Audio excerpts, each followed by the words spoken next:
আমাৰ অঞ্চলত বেছিভাগ মানুহে কৃষিজীৱী। তেওঁলোকে কৃষিকাৰ্যৰ বাবে ৰাসায়নিক সাৰ আৰু কীটনাশক দ্ৰব্য যথেষ্ট পৰিমাণে ব্যৱহাৰ কৰে। ইয়াৰ ফলত বায়ু, পানী, মাটিৰ প্ৰদূষণ হয়, মাটিৰ উৰ্বৰতা হ্ৰাস পায়, উৎপাদনকাৰী আৰু উপভোক্তাৰ শৰীৰৰ ক্ষতি সাধন হয় আৰু টকা পইচা যথেষ্ট পৰিমাণে খৰচ হয়। সমাধান: আমাৰ অঞ্চলত সকলো মানুহে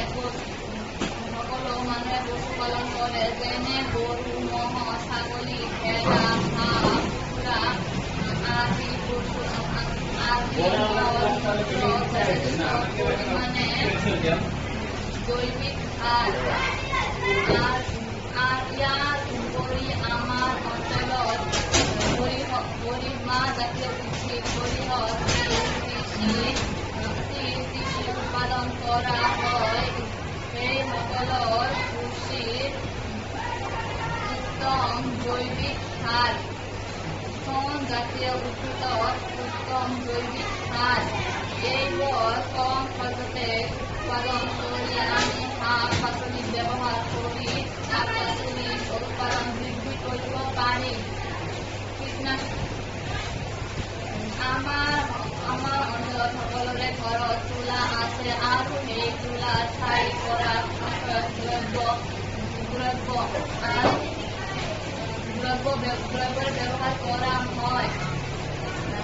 গৰু ম'হৰ মূত্ৰ, নিমখ, পাত, জলকীয়াৰ গুড়ি আদি কীটনাশক দ্ৰব্য হিচাপে ব্যৱহাৰ কৰিব পাৰি।